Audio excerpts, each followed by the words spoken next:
My girlfriend took credit for my recipes on social media, so I went live, cooked with receipts, and she lost every brand deal overnight. I'm a 27-year-old guy, and for as long as I can remember, cooking has been my way of speaking when words failed me. My mom used to say that every meal I made carried a piece of my heart. Maybe that's why I always believed food could connect people in ways nothing else could. I met Sarah 3 years ago at a local food festival. I had set up a tiny booth, selling homemade fusion tacos, my own recipe that blended Pakistani spices with Korean marinades. It was chaos. Sizzling pans, laughter, music, the scent of grilled meat hanging in the warm evening air. She walked up with her camera in hand, eyes bright and curious, and asked if she could film me cooking. I remember her saying, "You cook like you're telling a story." I laughed, not realizing that would be the first of many stories we'd tell together. Sarah was confident, funny, and had this natural charm that drew people in. I was quiet, more focused on the craft. She suggested we start a couple's food page. She'd film, I'd cook. It sounded fun, harmless. Within weeks, our videos started getting traction. People loved our dynamic, her bubbly energy paired with my calm precision. Comments poured in, couple goals, perfect chemistry. You two are going places. Brands began reaching out, offering free ingredients, small sponsorships. We started dreaming a cookbook, maybe even a food truck one day. Those were the good days. The laughter in the kitchen, late-night edits, our first viral video. But looking back now, I can see it. The subtle way her smile changed when the follower count climbed. The way she said our page less and my content more. The fame didn't change me.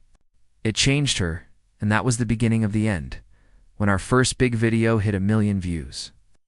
I remember Sarah crying tears of pure joy. We were sitting in our tiny apartment kitchen, laptop on the counter, staring at the number climb. I was speechless. She hugged me and whispered, "We did it." That moment felt like magic, like all the late nights, the messy trial dishes, and the endless retakes had finally paid off. Our page blew up overnight. Suddenly, we were that couple, the ones who looked perfectly in sync over the stove, finishing each other's sentences while plating meals. She'd film me sautéing onions, add playful captions like "chef boyfriend in his element." And people ate it up, pun intended. The comments were full of heart emojis and envy. "You guys are the dream team. I want what they have." Brands started noticing too. Local sauce companies sent us free products. A kitchenware brand offered us a small collab. It felt unreal. But slowly, I noticed a shift. Sarah began to talk about the page as if it were hers. "It's my aesthetic that makes it pop," she'd say while editing. Or, "You just cook, babe. I make it look good." First I brushed it off. She wasn't wrong. Her editing style was sharp, her captions funny. I didn't want to ruin our rhythm over ego. But then, she started cutting out my introductions from the videos. No more "Hey everyone, it's us again," just her voice, her face. My hands in the frame, but never my name. I'd scroll through the comments and notice new followers calling her Chef Sarah. No one asked about me anymore when I mentioned it. She smiled and said, "It's just branding, babe. Don't overthink it." But something about her tone, that confident, dismissive calm, felt like the first warning I ignored. And from that point on, every video felt a little less like ours, and a little more like hers. It started with small things, almost invisible at first. Sarah would wake up early on weekends, saying she wanted to get some good daylight shots. I'd still be half asleep when I'd hear the soft click of her camera and the faint sizzle of food in the kitchen. Later, I'd see the post's perfectly plated dishes, witty captions, and realize they were my recipes. My handwriting on the note still visible in the corner of the frame. One night, I asked gently, "Hey, did you post my chili lime pasta?" She looked up from her phone, shrugged, and said, "Yeah, it fit today's vibe." Don't worry, I tagged us, but she hadn't. No mention, no tag. Just Chef Sarah's summer pasta. I told myself it wasn't worth fighting over. We were a team, right? But that illusion cracked the day a small catering company emailed her directly for a partnership. Asking for more, of her original recipes. The ones I had. Created in my journal years before I even met her. When I confronted her, I kept my voice calm. "You're using my dishes without credit?" "It's not fair, Sarah," she scoffed, scrolling through her phone. "It's just marketing, babe. People like a confident woman chef. It's better for both of us." Her words stung, not because they were cruel, but because they were so casual, like I was a side character in my own story. That night, I sat in front of my laptop, scrolling through our page. Every dish, every flavor, every ounce of love I'd poured into the craft now attached to her name. The comments were full of admiration. "She's such a genius. I love how creative she is." I felt invisible, erased. Still, I said nothing, not yet. Because a small part of me hoped it was just a phase that she'd remember. This started with us. But deep down, I already knew. She wasn't borrowing my recipes anymore. She was stealing my identity. The breaking point came on a Tuesday afternoon, the kind of day that started normal and ended like a punch to the gut. I was at my day job when my phone buzzed with a notification. "Congratulations to Chef Sarah for a collaboration with Hearthstone Kitchenware." I froze. Hearthstone was one of my dream brands, the kind that didn't just hand out partnerships. I'd been tagging them in my posts for months, hoping they'd notice our content. And now, there she was, smiling in a sponsored post, cooking my sesame garlic stir-fry in their pan, word for word from my handwritten recipe book. Even her gestures mimicked mine, down to the little wrist flick I do when I toss noodles. When I got home, the apartment smelled like soy and betrayal. The branded boxes were still on the counter, along with her phone set up on the tripod. I asked quietly, "You did a paid collab with Hearthstone?" She didn't even look up. "Yeah, they reached out after my last video." "Cool, right?" "My recipe, Sarah," I said. "That's my stir-fry. You didn't even tell me." Finally, she turned around, annoyance flickering across her face. "You're being dramatic. It's just food. You act like you invented cooking." That sentence hit harder than I expected. Just food. Cooking was how I expressed love, grief, everything. To her, it was just content to currency. The next morning, her phone pinged nonstop brand emails, PR messages, follower milestones. She was glowing. I was shrinking. That night, I scrolled through the comments again. People calling her the next big culinary star, praising her creativity, tagging her name next to my flavors. I sat there in silence, realizing this wasn't about ego anymore. This was about integrity, and I was watching mine get stolen in 4K, and for the first time. I started thinking about what proof would look like. A few weeks later, I got a message that changed everything. It was from Mia, a mutual friend who worked in marketing and had helped us land some of our early sponsorships. Her text was short but heavy. "Hey, you should see the pitch deck Sarah sent to Hearthstone and a few other brands. You're not going to like it." My heart started pounding. I asked her to forward it, and when I opened the file, my hands actually trembled. It was a full presentation, clean, polished, impressive, with page after page of my work. Photos of dishes I had developed, captions I had written, even my personal cooking notes, all branded under Chef Sarah's Creations. No mention of me. Not once. I stared at it for a long time, numb. I could practically hear my own words coming from her mouth, see my signature flavors paraded as her inventions. I scrolled to the last page, her bio. It read, "Chef Sarah, recipe developer, food innovator, storyteller." The word stung. That was my thing. I was the one who poured emotions into food, who told the story behind every dish. And she'd claimed even that. When I confronted her that night, I tried to stay calm. "You used my recipes in your pitch. You erased me completely." She barely blinked. "Don't be paranoid. It's just business. I'm the face that's what brands care about." "You're lying to them, Sarah," she smiled. Not sheepishly, proudly. "Lying? No, I'm marketing." Something in me broke then. The quiet trust I'd been holding on to snapped. I realized she didn't just want success. She wanted ownership of my soul's work. That night, after she went to bed, I opened my laptop. I began saving screenshots, timestamps, message logs, recipe drafts, anything that tied my name to the dishes she'd stolen. I didn't know what I'd do with it yet, but I knew one thing for sure. I wasn't going to let her rewrite my story without a fight. The shift happened faster than I expected. One morning, I woke up to find all our shared social accounts logged out. Instagram, YouTube, TikTok, gone. I thought it was a glitch at first, but when I tried to reset the password, I saw the email had been changed. Her email, I called out. "Sarah, did you change the login info for our pages?" She was at the counter sipping coffee, phone in hand, perfectly calm. "Oh yeah," she said. "I'm rebranding. It's just easier to run everything under my name now." My stomach dropped. "Rebranding? What are you talking about?" She didn't even flinch. "Look, people connect with me. You're not really the on-camera type. I'll keep making content. You can help behind the scenes if you want." Her tone was managerial, like she was offering me a job in my own kitchen. I tried to reason with her. We started this together. It was our thing. She set her mug down and looked me dead in the eye. "No, babe. It was my idea. I made it popular. You just cooked." That sentence shattered something in me. Within hours, she'd scrubbed my name off everything. The page handle changed from "Cooking with Us" to "Sarah's Table."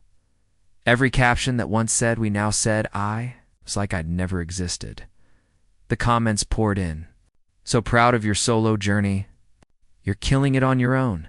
Her followers cheered her independence, completely unaware that the man who built those recipes was watching from the sidelines.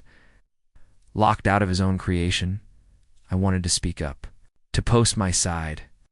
But she was smart. She'd already changed all access permissions, deleted shared folders, and cut me out completely. And as I stared at the empty login screen, one thought pulsed in my chest like a heartbeat. She didn't just steal my work. She erased me from it entirely. The days that followed felt like mourning. Not for a breakup, not yet anyway, but for something deeper. I had lost my identity, my name, my craft. Every time I opened my phone, I saw her smiling face cooking my dishes. Reading my words and collecting praise I once dreamed of earning honestly cooking. The thing that used to calm me now felt tainted. The scent of garlic or butter sizzling in a pan made me nauseous. I stopped filming, stopped experimenting, stopped tasting. My kitchen, once full of laughter, clatter, and love, became silent. She, on the other hand, was thriving. Every day brought another sponsorship, another shout-out, another post of Chef Sarah, living her dream. She'd waltz into the apartment with new kitchen gear or clothes from brands that once ignored us. "Look, babe. They sent me a PR box worth $5,000, she'd gush. As if we were still a team. I'd nod silently. A ghost in the house we built together at night. She'd fall asleep scrolling through her own comments, smiling as strangers called her an inspiration. Sometimes she'd murmur in her sleep, "They love me." One evening, Mia texted again, "You okay?" I saw her new collab. "This isn't fair to you." I didn't respond. What was I supposed to say? That I felt like a man who'd been hollowed out and left behind his own dream? The truth was, I'd started believing Sarah's narrative that maybe I wasn't enough on my own. That maybe I needed her to make my work valuable. I didn't realize it then, but that was rock bottom. Not when she stole my recipes. Not when she took my credit. But when she made me question my own worth, and in that silence, something inside me began to rot. Until one final betrayal pushed me over the edge. It happened on a rainy Sunday. I remember because the kitchen window fogged up as I sat there, scrolling through her latest video. The title stopped me cold. My late mother's secret recipe, a dish close to my heart, was second. I couldn't breathe. The thumbnail showed Sarah, holding a steaming bowl of my mother's special lentil soup, the one I grew up eating every winter. The one I'd made for her once while telling her the story of how my mom taught me to make it. Before she passed away, I clicked the video, my pulse racing. She started with a soft, emotional tone. "This dish always reminds me of my mom," she said, smiling faintly at the camera. "She used to make it for me when I was a kid." No, she didn't. Every word that came out of her mouth was a theft, not of a recipe, but of memory. Of grief, She had turned my mother's legacy into content for clout. I watched her stir the pot with my mother's old ladle, the same one-eyed. Let her borrow months ago for a photo aesthetic. Now, it was a prop in her lie. The comments were flooded with sympathy and love. This made me cry, Sarah. Your mom must be so proud. You're such a storyteller. I slammed my laptop shut. My heart was pounding so hard I could feel it in my throat. I wasn't angry, not yet. I was hollow. Betrayal this deep doesn't burn at first. It freezes you. That night, I sat in the dark, staring at the cold stove. Every sound, the rain outside, the hum of the fridge felt distant. I realized I had reached the bottom. She hadn't just stolen my work. She had stolen the one piece of my past that kept me human. And in that moment of silence, I decided something. I wasn't going to beg for credit anymore. I was going to take it back publicly, permanently, with proof. Once the shock wore off, I felt something sharper. Clarity. The kind that only comes when there's nothing left to lose. For weeks, I'd been swallowed by doubt and guilt. But watching her use my mother's memory for likes, that broke the spell. I started planning quietly, methodically. First, I went through old messages and emails, screenshots of her asking, "Can you write that recipe again?" I forgot the spice ratio. Then the drafts in our shared Google Drive, where my name still sat next to every ingredient list. I even found the original video files on my external hard drive, where I was the one giving instructions behind the camera while she filmed. Every timestamp, every photo, every note, I archived it all. Then I reached out to a few of the brands she'd partnered with, including Hearthstone. I wasn't rude. I just attached proof and asked if they knew the truth. Most never replied. A few gave polite, canned responses. "We appreciate your concern." One even said, "We can't get involved in personal disputes." So I decided fine. If no one wanted to listen behind closed doors, I'd speak in front of everyone.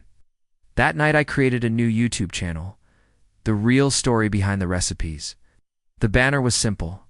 The profile photo, me, standing in front of my stove. No drama, no insults. Just authenticity. My plan wasn't to rant. It was to cook. To show, not tell. I scheduled a live stream for Sunday night, cooking my mother's recipe, the truth about who I am. I didn't know if anyone would care. Maybe I'd get 50 views, maybe none. But I had something she never did, receipts. It's both literal and emotional. And when I hit that go live button, I promised myself one thing. I wouldn't raise my voice. I'd let the truth do the cooking. The night of the live stream, I barely slept. My hands shook as I set up the camera, the mic, the lighting, all the gear Sarah once used to stage her perfect cooking videos. But tonight wasn't about perfection. It was about honesty. When I hit go live, the viewer count started small, 20, maybe 30 people. Then, like fate had been waiting for this moment, the number kept climbing. 100. 1,000. My chest tightened, but I kept cooking. "Hey everyone," I began quietly. "I'm not here to start drama. I'm here to cook something that's been stolen from me and from the memory of someone I loved." As I stirred the pot, I projected a photo on the screen, an old picture of my mom teaching me to cook that same soup. Then I showed the chat logs, Sarah asking me for the recipe, her voice memo saying, "Can I use this story for the video? It'll get good engagement." The chat exploded. "Wait, what? She stole this?